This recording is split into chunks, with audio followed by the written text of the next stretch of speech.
Hey guys, this is R.V.C. and this is one of the cheapest gimbals out there. It costs around $100, the Zhiyun Smooth Q gimbal.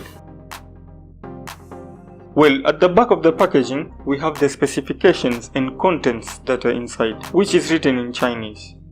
Anyway, let's jump right into the unboxing. The package itself is kinda big. I never expected that, but it's not that heavy, so we can expect the gimbal to be light as well, but we will find out.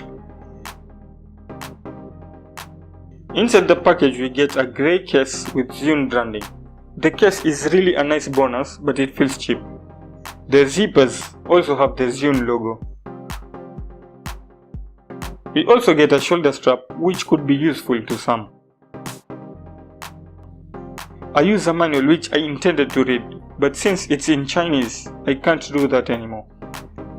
A micro USB cable is also included, well, for charging the device. Let's open the case and have a look at the gimbal. Well packed.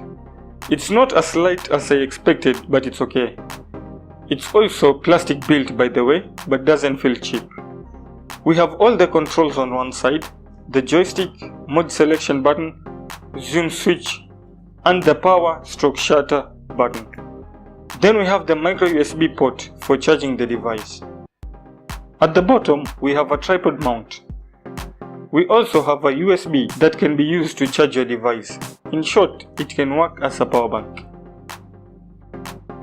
We have 3 motors in the device. First motor for rolling shots, second motor for panning shots, and the third for tilting shots. The gimbal supports smartphones, so there's no mount for cameras. You can either shoot in portrait or landscape mode. Anyway, as a challenge, my next video will be shot using this gimbal and a mobile phone. So stay tuned for my next video and see how it will perform. Well, that's it for now. Thanks for watching, and if you have any questions, please drop it in the comment box below. If you liked this video, please give it a thumbs up. If you haven't subscribed to my channel, please do so. Share this video, and I guess I'll have to see you in the next one. Bye.